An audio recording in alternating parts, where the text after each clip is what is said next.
এমন একটা দুনিয়ার কথা ভাবুন তো, যেই দুনিয়ায় সবকিছু হাতে বানানো। আপনার জামা কেউ একজন হাতে বানিয়ে আপনাকে দিয়েছে। আপনি যে টুলগুলো ব্যবহার করেন প্রত্যেকটা টুল কেউ না কেউ হাত দিয়ে বানিয়ে তারপর আপনাকে দিয়েছে। আপনি সারা দিন একদম সকালে ওঠা থেকে শুরু করে রাত্রে ঘুমানো পর্যন্ত যা যা ধরছেন বা যা যা পড়ছেন তার সবকিছুই কেউ না কেউ হাতে বানিয়ে আপনাকে ডেলিভার করেছে। পুরো দুনিয়ায় কোনো যন্ত্র নাই, সবকিছু হাতে বানানো, এবং এভাবেই পুরো দুনিয়া চলছে। অনেক অবাক মনে হতে পারে এখন, এবং আমরা ভাবতে পারি আজকে যে এরকমও কি হওয়া সম্ভব নাকি, বাট আমরা সবাই জানি যে একসময় আসলে দুনিয়া এরকমই ছিল। পৃথিবী ছিল খুবই সহজ, পৃথিবী ছিল খুবই সিম্পল। মানুষ সকালে উঠতো, মানুষ হয় নিজের খেতে কাজ করতো বা অন্য কারো খেতে কাজ করতো, অথবা খেতে যদি তারা কাজ না করে তাহলে ছোট ছোট ওয়ার্কশপ টপ ছিল, ওগুলায় কাজকর্ম করতো যেন যারা খেতে কাজ করতেছে তাদেরকে সাপোর্টিং টুলস প্রোভাইড করতে পারে। এবং তারপরে সন্ধ্যা হইতো, মানুষজন খাওয়া দাওয়া করে ঘুমায় যাইতো। বিনিময় প্রথা চালু ছিল, যে অনেক বেশি চাল ফলাতো, যে অনেক বেশি গম ফলাতো, তাদের দুজনের মধ্যে ইকুয়াল এক্সচেঞ্জ হইতো, এবং এভাবেই দুনিয়া চলতেছিল। কোনো সমস্যা ছিল না, সবকিছু ঠিকঠাক ছিল। ফাস্ট ফরওয়ার্ড মাত্র কিছুদিন, মাত্র কয়েকশো বছর, এবং সবকিছু পুরোপুরি বদলায় গেল। এমন একটা রেভলিউশন আসলো, যে রেভলিউশনটা শুধুমাত্র একটা জিনিস বদলাইলো না, যে রেভলিউশনটা সবকিছু বদলাই দিল পৃথিবীর। আমরা কি খাই, আমরা কি করি, আমরা কি পড়ি, আমরা কি করব, আমাদের জীবনযাপন কিরকম হবে, কাকে আমরা বিয়ে করব, কি পড়াশোনা করব, আমরা প্রত্যেকটা জিনিস এই রেভলিউশনটা বদলে দিয়েছে, এবং এই রেভলিউশনটার নাম industrial revolution.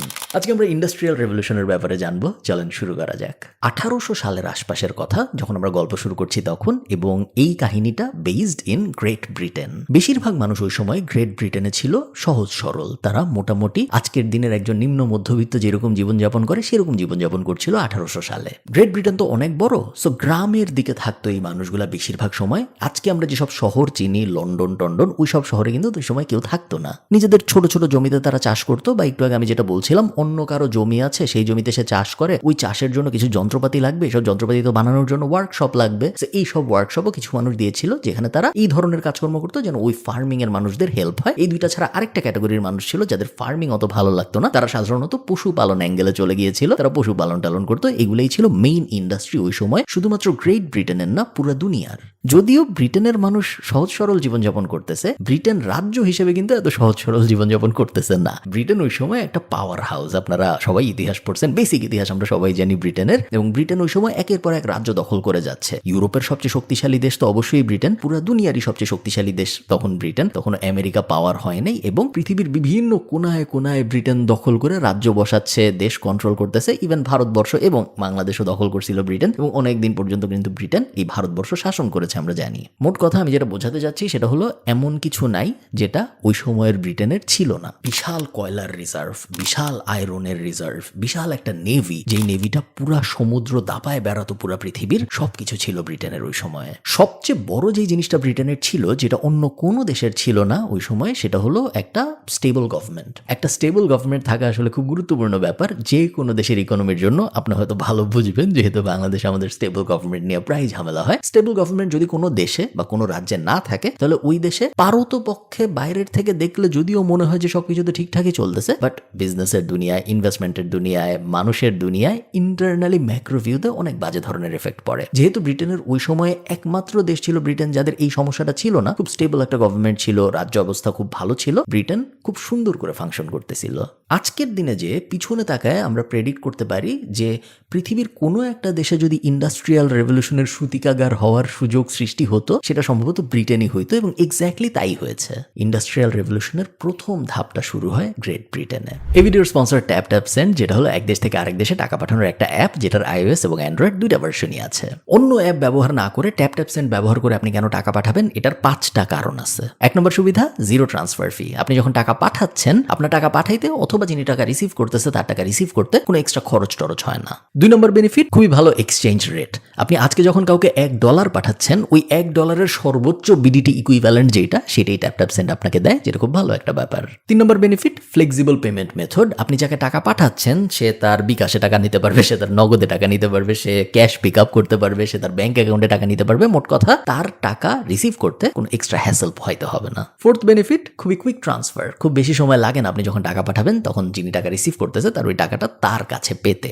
US, UAE, Canada, Europe, UK এবং অস্ট্রেলিয়া। এই 6 জায়গায় এই মুহূর্তে ট্যাপ অ্যাভেলেবল। আমি ডেসক্রিপশন এবং ফার্স্ট কমেন্টে সব বিস্তারিত দিয়ে দিব। এই অ্যাপ ডাউনলোড করতে তেমন কোনো ঝামেলা হয় না। এবং আপনারা যদি ফার্স্ট টাকা ট্রান্সফার করার সময় কেএফ কুপনটা ব্যবহার করেন, তাহলে আপনি যাকে টাকা পাঠাচ্ছেন তিনি 10 ক্রেডিট এক্সট্রা পাবেন। সো আপনি যদি $100 পাঠান, সে $110 পাবে।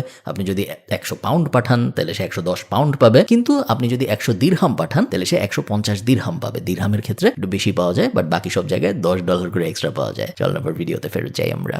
মজার গল্প আমি আপনাদের বলি, আপনাদের ভালো লাগবে। ব্রিটেনে ওই সময় একদল মানুষ ছিল যাদেরকে বলা হইতো সেই সময়ের ইনভেন্টর, আবিষ্কারক সাধারণত 2 ধরনের মানুষ হইতো সেই সময় ব্রিটেনে। এক ধরনের মানুষ হলো যারা এলিট ক্লাসের মানুষ, তাদের ধরেন বাবার অনেক সম্পত্তি বা তাদের দাদার অনেক সম্পত্তি, তাদের আর তেমন কিছু করা লাগবে না জীবনযাপনের জন্য।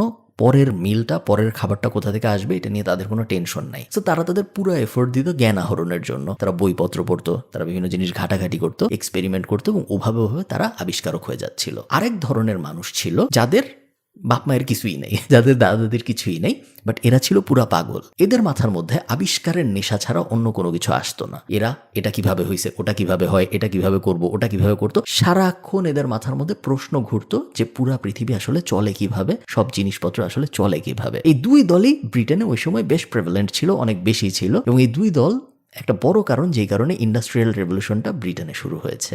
এইরকম 2টা মানুষ ছিল যাদের নাম ছিল জেমস এবং রিচার্ড।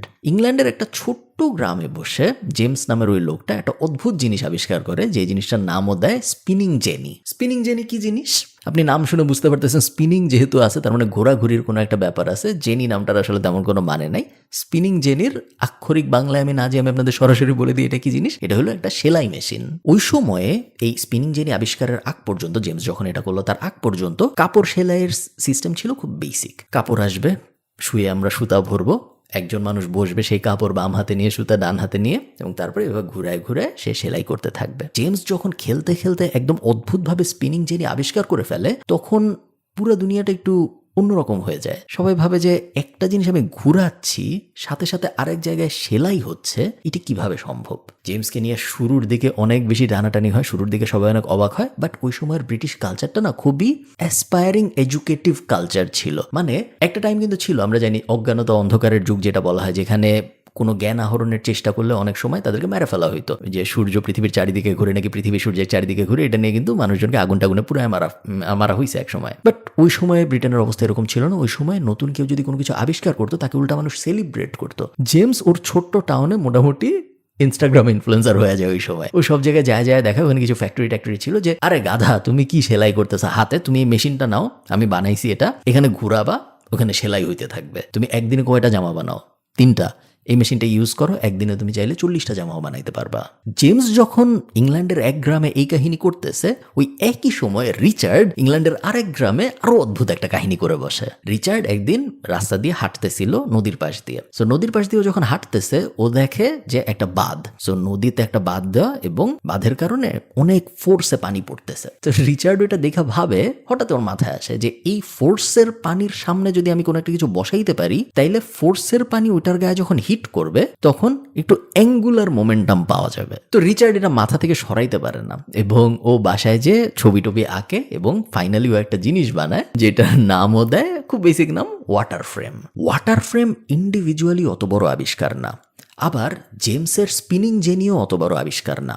বাট আপনি যখন জেমসের স্পিনিং জেনির, যেটার এক মাথা ঘুরাইতে হয়, ওই ঘোরানোর মাথাটা ওয়াটার ফ্রেমের সাথে কানেক্ট করবেন, তখন খুব অদ্ভুত একটা ব্যাপার হয়। কি ব্যাপার? তখন আমাদের আর ঘোরানোর জন্য কোনো মানুষ লাগে না। মানুষ অনেক আস্তে আস্তে ঘুরায়, পানি এত আস্তে আস্তে ঘুরায় না। মানুষ একসময় টায়ার্ড হয়ে যায়, পানি কখনো টায়ার্ড হয় না। এবং আমরা পৃথিবীর প্রথম একটা অটোমেশন ওয়ার্ক ফ্লো পাই, যেখানে মাত্র একজন মানুষ লাগবে যে কাপড় ইনজেক্ট করবে এবং উপাস থেকে কাপড় টানবে। পুরা প্রসেসটা অটোমেটিক্যালি হবে 2টা মেশিনের সাহায্যে, জেমসের একটা মেশিন এবং রিচার্ডের একটা মেশিন। কনসেপ্ট খুবই সিম্পল, বাট এই জিনিস যদি না হইতো আজকে আমি আপনি এত জামা কাপড় পরতে পারতাম না। এবং এইটাকে বলা হয় ইন্ডাস্ট্রিয়াল রেভলিউশনের একদম ফার্স্ট স্টেপগুলার একটা।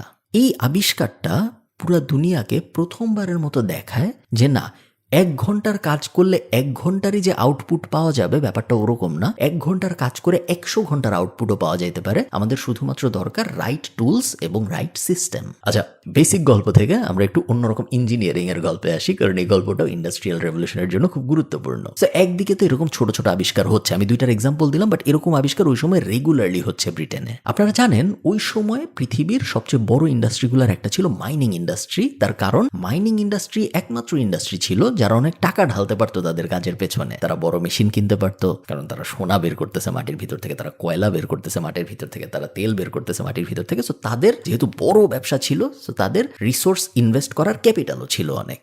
নিউকোম্যান্স ইঞ্জিন বলে একটা ইঞ্জিন ছিল, এই ইঞ্জিনটা মাইনিং ইন্ডাস্ট্রিতে অনেক বেশি ইউজ হইতো। খুব বেসিক একটা ইঞ্জিন ছিল এবং এই ইঞ্জিনের মেইন কাজটা ছিল, এটা আসলে মানে ইঞ্জিন বলাটা একটু বেশি, এটা একটা পাম্প, এবং এটার কাজটা ছিল যে মাইন যখন করা হবে তখন ওই মাইনিং এর ভিতর থেকে পানি বের করে আনার জন্য এই পাম্পটা ব্যবহার করে বা এই ইঞ্জিনটা ব্যবহার করা হইতো ওই সময়। এই নিউকোম্যান্স ইঞ্জিন কিভাবে কাজ করতো শুনলে আপনারা অবাক হয়ে যাবেন। প্রথমে কয়লা দিয়ে পানি গরম করা হইতো বাইরে, ইঞ্জিনটা যেখানে আছে তার বাইরে কয়লা দিয়ে পানি গরম করা হইতো যেন স্টিম পাওয়া যায়, ধোঁয়া পাওয়া যায় পানির, বা পানির বাষ্প পাওয়া যায়। এই বাষ্পটা একটা সিলিন্ডারের ভিতরে জমা হইতো এবং তারপরে প্রেসার আসতো, সেই প্রেসারটা একটা পিস্টনে যাইতো এবং তারপর ওই পিস্টন প্রেসার দিয়ে পানি বাইর করতো। কিছুক্ষণ পরেই দেখা যাইতো যে বাষ্প শেষ হয়ে গেছে, বা যে পানি গরম করতেছিল সেই পানি পুরোই শেষ হয়ে গেছে, অথবা সিলিন্ডার ঠান্ডা হয়ে গেছে এবং পুরো প্রসেস আবার নতুন করে করতে হইতো। অনেকটা খাজনার থেকে বাজনা বেশি টাইপ অবস্থা। অনেক সময় দেখা যায় তো পানি গরম করার জন্য যে পরিমাণ কয়লা খরচ হয়েছে ওই পরিমাণ কয়লা উৎপাদনই করা যায় নাই ওই দিন। তো দেখা গেছে যে ইনভেস্টমেন্ট বেশি নেগেটিভে চলে গেছে আমাদের ইবিটটা, এরকম একটা সিচুয়েশন চলে আসতো প্রায়। স্কটল্যান্ডের একটা ছেলে এই মাইনিং ইন্ডাস্ট্রিতে কাজ করতো এবং ওর মাথায় একটা বুদ্ধি আসে। অনেক অনেক কষ্ট করে, অনেক অনেক রিসার্চ করে, অত ডিটেলে আমরা যাব না, ও এমন একটা সিস্টেম আবিষ্কার করে যাতে এই স্টিম ইঞ্জিনের কনসেপ্টটাই পুরোপুরি বদলায় যায়। এরকম আর লাগে না যে বাইরে পানি বাষ্প করে করে ওরকম করা লাগতেছে, পানির কুলিং এরও একটা নতুন সিস্টেমও বানায়। এই ছেলেটার নাম আপনারা সবাই জানেন, এটলিস্ট এই ছেলের লাস্ট নেম আমরা সবাই জানি। পুরা নাম জেমস ওয়াট এবং লাস্ট নেম ওয়াট। এই ছেলের নামের লাস্টে যে ওয়াট কথাটা আছে, এই ওয়াট যে এনার্জির পরিমাপক, এনার্জির যে একটা ইউনিট, এই ব্যাপারটা কিন্তু এই ছেলের লাস্ট নেম থেকেই আসছে। পুরা দুনিয়া যে একটা পাওয়ারফুল স্টিম ইঞ্জিন পাইলো, এইটা জেমস ওয়াটের কৃতিত্ব। আচ্ছা, এখন মজার কাহিনী, সায়েন্স টাইন্স বাদ, ব্যবসায়ীরা চলে আসলো সিনে। তুমি এই জিনিস আবিষ্কার করছো, খুব ভালো কথা। তুমি এই ইঞ্জিন আবিষ্কার করছো, খুব ভালো কথা। আসো তোমরা সবাই একসাথে আসো, আমরা একটা ফ্যাক্টরি বানাই। একটা ফ্যাক্টরি বানায় আগে আমরা দিনে 4টা জামা বানাইতাম। এই ফ্যাক্টরিতে এই মেশিনটা বসাই, পানির আশপাশেই বসাই, কারণ আমাদের পানির সোর্স লাগবে। তারপরে যেহেতু ফ্যাক্টরি, সো আমাদের মালামাল পরিবহন করতে হবে, সো নদী টদির আশপাশে যদি আমরা ফ্যাক্টরি বসাইতে পারি তাহলে খুব ভালো হয়। সবাই আসো, আমরা এখানে একসাথে কাজ করি। একদিনে আমরা এখন 3টার জায়গায় 40টা জামা বানাবো। একদিনে আমরা এখন 3টা কোদালের জায়গায় 50টা কোদাল বানাবো। দুইটা ব্যাপার খুব ইম্পর্টেন্ট। এক, বিজনেসম্যানদের তখন খুব ইম্পর্টেন্স দিয়ে দেখা হইতো, কারণ বিজনেসম্যানরা আসার কারণেই ইন্ডাস্ট্রি গ্রো করতো। ওই সময় তো ইন্ডাস্ট্রি বলতে গেলে ছিলই না, সো যাই ছিল তা গ্রোথ যেন আসে ওটার জন্য বিজনেসম্যানদের ওই সময় খুব গুরুত্বপূর্ণ একটা ভূমিকা ছিল। ব্রিটেনে একটা বিজনেসম্যান হওয়া, একটা ট্রেডার হওয়া ওই সময় খুব খুব খুব প্রেস্টিজিয়াস একটা ব্যাপার ছিল। সেকেন্ড ব্যাপার, আপনারা অলরেডি বুঝে গেছেন একটু আগে আমি যেরকম বললাম, পারফেক্ট লোকেশন ফ্যাক্টরি সেটআপের জন্য সবসময় চুজ করা হইতো নদীর পাশে, এবং এই কারণেই ইংল্যান্ডে টেমস নদীর আশপাশে বসতি অন্যান্য অনেক জায়গার থেকে অনেক আগে হয়েছে। শুধু ইংল্যান্ডে না, আপনি যদি পুরা দুনিয়ার দিকে তাকান আপনি দেখবেন নীল নদের আশপাশে বসতি বেশি হয়েছে। ইভেন বাংলাদেশের দিকে যদি আপনি তাকান আপনি দেখবেন বুড়িগঙ্গার আশপাশেও বসতি কিন্তু অনেক আগে হয়েছে কম্পেয়ার টু লেটস সে টাঙ্গাইলের একটা কোনায় বসতি। তার কারণ নদীর আশপাশে ফ্যাক্টরি বসতো, ফ্যাক্টরিতে কাজ করতে পুরা দেশ থেকে মানুষ আসতো। এই মানুষ তো ফ্যাক্টরিতে কাজ করে আবার চলে যাবে না, এই মানুষ তখন আশপাশেই বসতি খুঁজে বের করার চেষ্টা করতো। ওই যে মানুষ আশপাশে বসতি খুঁজে বের করার চেষ্টা করতেছে, এই কারণে আশপাশে বসতি বানাইতো মানুষজন। সো নদীর আশপাশেই সবসময় ফার্স্ট রেভলিউশনটা হইতো এবং তারপরে আস্তে আস্তে ওই রেভলিউশন ছড়াইতো। এখন মজার ব্যাপারটা দেখেন, ফ্যাক্টরিতে তো মাল প্রডিউস হচ্ছে এবং মাল প্রডিউস আগের থেকে অনেক বেশি হচ্ছে, খুব ভালো কথা। মাল তো এখন পাঠাইতে হবে বিভিন্ন জায়গায়, তাই না? নাহলে আমরা টাকা পাবো কিভাবে? হ্যাঁ, জাহাজে করে পাঠানো যায়, বাট জাহাজে করে পাঠানো তখনই সেন্স মেক করে যখন আপনি এক দেশ থেকে আরেক দেশে পাঠাচ্ছেন, অথবা আপনি অনেক বড় ভলিউমে পাঠাচ্ছেন। আপনি চিন্তা করেন, আমি ঢাকার থেকে খুলনায় কিছু একটা পাঠাবো, এখন আমি কি এটা জাহাজে করে পাঠাবো? জাহাজে করে পাঠাবো না, ঢাকার মধ্যে আমি জাহাজ কোথায় খুঁজে পাবো, তাই না? তো এটার জন্য আমার বাই রোডেই যেতে হবে। ওই সময়ে বাই রোডে যাওয়ার মানে ছিল ঘোড়ার গাড়িতে করে যাওয়া, এবং ঘোড়ার গাড়িতে করে যাওয়া বিশাল ঝামেলার একটা ব্যাপার। ঢাকার থেকে খুলনা পৌঁছাইতে ঘোড়া মরে যাবে, অবস্থা একদম কঠিন হয়ে যাবে। মালামাল আমরা অনেক বানাচ্ছি, কিন্তু মালামাল যদি আমরা ডিস্ট্রিবিউট করতে না পারি তাহলে তো এত বানানোর কোনো মানে নাই। হ্যাঁ, ক্রস কান্ট্রি যখন ট্রেডিং হচ্ছে, আমি চায়নার থেকে তুলা ইম্পোর্ট করতেছি, জাহাজে করে আসতে আমার 3 মাস লাগতেছে, বাট একবারে তো অনেক আসতেছে, সো কোনো সমস্যা নাই। বাট আমার নিজের দেশের মধ্যে যদি আমি সেম সপ্তাহে পাঠাইতে না পারি, 2 সপ্তাহের মধ্যে পাঠাইতে না পারি, তাহলে তো খুব বড় বিপদ। আর এক আবিষ্কারক চলে আসলো যার নাম স্টেফেনসন, এবং এই স্টেফেনসনকে বলা হয় দ্য ফাদার অফ রেলওয়ে। 1820 সালে এই লোকটাই প্রথম দুনিয়াকে দেখায় যে ভাই, আপনি যদি একটা স্টিম ইঞ্জিনের লোকোমোটিভ ট্রেন নেন এবং আয়রনের 2টা লাইন বসান মাটিতে, এবং সেই আয়রনের 2টা লাইনের উপরে যদি আপনি এই লোকোমোটিভ ইঞ্জিনের ট্রেনটা বসান এবং তারপর ইঞ্জিনটা অন করেন, এই ট্রেন পড়ে যায় না। এই ট্রেন এই আয়রনের লাইনের উপর দিয়ে যাইতে থাকে এবং বেশ তাড়াতাড়ি যায়। চলে আসলো ট্রেন, এবং ব্রিটিশরা তারপর 100-150 বছর পাগলের মতো ট্রেন লাইন বানাইছে। নিজের দেশে তো ওরা রেল রোড বানাইছেই, ওরা যেসব জায়গায় টেরিটরি ক্যাপচার করে রাখছিল, বাংলাদেশ, ভারতবর্ষ, আফ্রিকা, সব জায়গায় ওরা ট্রেন বানাইছে এবং ট্রেনের লাইন বানাইছে। তার কারণ ট্রেনের লাইনের থেকে এফিশিয়েন্ট প্রোডাক্ট ট্রান্সপোর্ট সিস্টেম ওই সময়ে পৃথিবীর অন্য কোথাও ছিল না। ট্রেন ছিল লাস্ট স্টেপ ইন্ডাস্ট্রিয়াল রেভলিউশনটা একদম পার্মানেন্টলি বসে যাওয়ার এবং পুরা দুনিয়ার ওই পার্মানেন্ট শিফটটা হওয়ার। এখন আপনি আমাকে বলেন, ইন্ডাস্ট্রিয়াল রেভলিউশন ব্যাপারটা কি ভালো ছিল? এটাকে অনেকভাবে উত্তর দেওয়া যায়। আমি আপনাকে কয়েকটা জিনিস বলি এবং তারপরে আমি আপনাদের কাছ থেকে কয়েকটা জিনিস জানতে চাই। আগে মানুষ একদিনে 4টা জামা বানাইতো। জামার ডিমান্ড ছিল ধরেন দিনে 100, যেহেতু 4টা জামা মাত্র বানাইতে পারতেছে, জামার ডিমান্ড 100, ডিমান্ড এবং সাপ্লাইয়ের কারণে ডিমান্ড অনেক বেশি, সাপ্লাই অনেক কম, জামার দাম অনেক বেশি। জামার দাম যেহেতু অনেক বেশি, তার মানে শুধু এলিট ক্লাসের মানুষই ভালো ভালো জামা পরতে পারতো। আপনারা 1600, 1700, 1800 ছবি টবি যদি দেখেন, আপনারা দেখবেন কেউ ভালো জামা পরে নাই। মানুষজন খুব মানবেতর জীবনযাপন করতে বেসিক জিনিসপত্র পরে আছে, খুব আহামরি কিছু করতে পারতেছে না। কাট টু 100 বছর পরে আপনি যদি 1950s এর ফটো, 1970s এর ফটো, 60s এর ফটো, 40s বা 30s এর ফটো লিখে আপনি সার্চ দেন, আপনি দেখবেন মানুষ বেশ পশ। ইভেন আজকের দিনে যত পশ তার থেকেও বেশি পশ। সুন্দর হ্যাট পরে আছে, সুন্দর লম্বা লম্বা কোট পরে আছে, ড্যাপার অবস্থা চলতেছে। সাপ্লাই অ্যান্ড ডিমান্ডটাও খুব বেসিক, বাট এখানে এই ব্যাপারটা দিয়ে এক্সপ্লেন করা সম্ভব। যদি কোনো একটা জিনিসের সাপ্লাই কম থাকে এবং ওই জিনিসের ডিমান্ড বেশি থাকে, তাহলে দাম বাড়ে। জামার দাম অনেক বেশি ছিল, কেউ এফোর্ড করতে পারতো না। ইন্ডাস্ট্রিয়াল রেভলিউশনের কারণেই সাপ্লাই অনেক বেড়ে গেল, ডিমান্ড যেহেতু অলরেডি আছে, সো দাম কমলো। দাম কমার কারণে ভালো প্রোডাক্ট এখন অনেক মানুষ পড়তে পারতেছে, ভালো জিনিস এখন অনেক মানুষ খেতে পারতেছে, ভালো টুলস অনেক মানুষ ইউজ করতে পারতেছে, ভালো কোদাল প্রত্যেকটা ফার্মারের কাছে চলে যাচ্ছে। ওই অ্যাঙ্গেলে যদি আমরা চিন্তা করি, তাহলে ইন্ডাস্ট্রিয়াল রেভলিউশন তো একটা ভালো জিনিস, তাই না? কিন্তু ইন্ডাস্ট্রিয়াল রেভলিউশনের আরেকটা দিকও আছে, যে দিকটা অ্যাভয়েড করার কোনো উপায় নাই। ইন্ডাস্ট্রিয়াল রেভলিউশনের আগে মানুষ অনেক হ্যাপি থাকতো, এবং ইন্ডাস্ট্রিয়াল রেভলিউশন আসার পরে মানুষের জীবন থেকে ফ্রিডম কমা শুরু হয়। আগে মানুষ সেলফ সাফিসিয়েন্ট ছিল, তার নিজের জমিতে সে কিছু ফলাইতো, বা তার আশপাশে পাড়া প্রতিবেশী যারা ছিল তাদের কোনো একটা জমিতে সে কিছু একটা ফলাইতো, বা তার একটা পশুর খামার ছিল, বা সে একটা ছোট্ট দোকান টাইপ ছিল যেখানে সে বিভিন্ন টুলস বানাইতো, এবং তারপর বিনিময় প্রথা ব্যবহার করে তার দিন দিন চলতো। তেমন কোনো মেজর সমস্যা ছিল না। কোনোদিন সকালে উঠে তার যদি কোন ইচ্ছা হইতো আমি কাজ করব না, কেউ বলতো না যে না আজকে তার কাজ করতেই হবে। ডিপেন্ডিং অন তার ডিমান্ড কতটুক, সে বছরের কোনো কোনো সময় অনেক কাজ করতো। সামারের দিকে যেহেতু তখন ক্রপ প্রোডাকশন বেশি হয়, অনেক কাজ করতো। আবার দেখা যেত সে উইন্টারে কোনো কাজই করতেছে না, সে বাচ্চাদের সাথে গল্প করে, তার নাতি নাতনিদের সাথে গল্প করে দিনের পর দিন কাটায় দিচ্ছে। কোনো সমস্যা নেই, কারণ সে সামারে অনেক কাজ করছে, অনেক রেশন জমে গেছে, সেগুলো দিয়ে সে চলতেছে। তার অনেক ডিমান্ডও নাই, তার অনেক কাজ করার প্রেশারও নাই। এটা হলো প্রি ইন্ডাস্ট্রিয়াল রেভলিউশনের ঘটনা। 9 to 5 কালচার ব্যাপারটা যে আসলো, এটা কিন্তু ইন্ডাস্ট্রিয়াল রেভলিউশনের কারণেই আসছে। ওই যে ফ্যাক্টরিগুলা বানানো হইলো, ফ্যাক্টরিগুলায় কর্মীরা আসলো, একটা তো সিস্টেম থাকতে হবে। যে কেউ তো যখন ইচ্ছে এসে জামা বানানো শুরু করতে পারে না। সবার ঠিক সময়ে আসতে হবে, সবার একই সাথে কাজ শুরু করতে হবে, যেন প্রসেস সুন্দর থাকে। এইটুক এই মেশিনে বানানোর পরে এটা নিয়ে এই মেশিনে দিতে হবে, সো এই মেশিনের অপারেটরকেও থাকতে হবে। আবার এই মেশিনের অপারেটর এইটুক করে আবার আরেকজনকে দিবে, ওটাও থাকতে হবে। সকাল 9টায় আমি আরেকজনের জায়গায় যেয়ে কাজ করব, আরেকজনের কোম্পানি বড় হওয়ার জন্য কাজ করব। বিকাল 5টায় আমি আরেকজনের ওই কোম্পানি থেকে কাজ করে বাসায় আসবো। সারাদিন যেহেতু আমি কাজ করছি, এই কারণে আমি অনেক টায়ার্ড থাকবো, আমি আর কোনো কিছু করতে পারবো না। আমার পুরা জীবনটা আমি যে আরেকজনকে দিয়ে দিলাম, এই কনসেপ্টটা কিন্তু আসলে ইন্ডাস্ট্রিয়াল রেভলিউশনেরই সৃষ্টি। এবং আরেকটা ব্যাপার আছে, ইন্ডাস্ট্রিয়াল রেভলিউশনের কারণে পৃথিবীতে অনেক ডিমান্ড সৃষ্টি হয়। এর আগে তুলার এত ডিমান্ড ছিল না, এর আগে তেলের এত ডিমান্ড ছিল না, লাগতোই না। এত তেল দিয়ে কি হবে, এত তুলা দিয়ে কি হবে, এত কয়লা দিয়ে কি হবে, লাগতো না কারো। বাট ইন্ডাস্ট্রিয়াল রেভলিউশন আসার পরে এত ফ্যাক্টরি, এত প্রোডাকশন, এত কনজামশন, এত ক্যাপিটালিজম,